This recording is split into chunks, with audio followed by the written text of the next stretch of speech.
persenjataan ada, wah lengkap. Karena negeri Sabah ini negeri yang subur makmur ya, zaman dulu itu. Subur makmur negerinya. Kita serang aja dia. Emang kita diapain nih, diremeh-remehin. Ayo kita serang saja Nabi Sulaiman itu, kata menteri-menterinya. Tapi apa kata Ratu Balkis? Begini, kalau bahasa kitanya nih ya, kita dramatisir.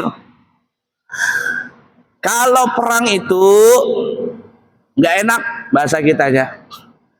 Yang menang jadi arang, yang kalah jadi abu. Artinya yang namanya perang nggak ada yang enak. Kita yang nggak ikut perang aja kena imbasnya. Nih kayak kita ini nih di Indonesia, di Timur Tengah perang, sedikit banyak kita kena imbasnya. Ya salah satunya solar dulu naik, Pertamax turbo naik. Saya pakai Pertamax turbo, kaget juga naik harganya. Ya Allah naik. Untung belum Pertamax naik. Kalau turbo sudah naik harganya. Yang punya Fortuner solar habis teriak. Yang biasanya ngisi 1 juta, ini bisa 2 juta lebih ngisinya. La ilaha illallah. Teriak semua orang. Yang rental teriak, yang ini teriak semuanya. Yang mau balik ke Balikpapan dari Jakarta, dari Surabaya, tiketnya mahal. 3 juta, 5 juta, 7 juta. Teriak semuanya. Yang mau umroh, yang mau haji, teriak. Wah mahal semua, travel bingung nih. Mau naikkan harga, bingung. Kalau tidak dinaikkan harga, bisa bahaya travelnya. Bingung, gimana ini? Nah Ratu Balkis orangnya orang damai. Jiwanya jiwa yang damai. Perang itu gak ada enaknya. Gak ada enaknya. Yang menang jadi arang, yang kalah jadi abu. Bahasa kitanya. Begini saja. Gimana? Kita coba dulu. Apakah Nabi Sulaiman itu raja atau memang dia seorang nabi? Plus juga raja. Kita nggak usah perang dulu. Kata menteri-menterinya, wahai Ratu Balkis, semua keputusan ada di tanganmu. Kalau engkau bertanya kepada kami perang aja. Tapi keputusan kembali kepada kamu. Kata Ratu Balkis, gini dulu, kita nggak usah perang. Kita coba dulu Nabi Sulaiman itu. Kalau dia seorang raja saja, kita akan ke sana membawa hadiah. Kita bawakan emas, perak, batu-batu berlian, batu-batu yang mulia. Kalau dia tergiur dengan harta benda, berarti dia cuma seorang manusia biasa. Ya ini cuma raja aja. Kita perangi mereka. Mereka pasti kalah. Tapi kalau Nabi Sulaiman itu memang seorang nabi, dia tidak tergiur dengan harta ini, harta benda ini. Wah, Ratu Balkis sih pintar juga, nggak langsung perang. Dan sebenarnya ada yang mengatakan sebenarnya Ratu Balkis ini nggak mau perang ya karena mendengar Nabi Sulaiman itu orangnya ganteng, kaya, semuanya lengkap. Ya siapa tahu bisa menjadi istrinya, ya lebih baik menjadi istri daripada berkelahi. Dan akhirnya nanti Ratu Balkis akhirnya menjadi istrinya juga, istrinya Nabi Sulaiman. Oh begitu ya, ya keputusannya. Nah burung hudhud tadi nggak langsung pulang, dia nguping begitu, nguping. Namanya juga intelijen. Oh ya dah, terbanglah burung hudhud ini, trak begitu, kembali kepada Nabi Sulaiman. Ngasih kabar begini.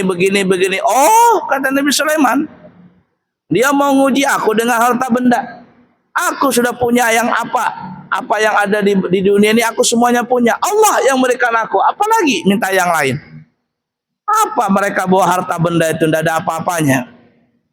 Nah tapi Nabi Sulaiman juga tidak langsung menyerang, karena Nabi Sulaiman ini kata ulama sebenarnya ada juga naksir kepada Ratu Balkis.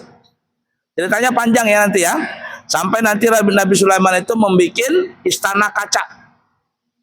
Istana terbuat dari kaca. Yang di bawahnya ini ada air. Ditaruh ikan-ikan. ditaruh ikan. Ketika Ratu Balkis datang membawa emas, perak dan sebagainya, kaget.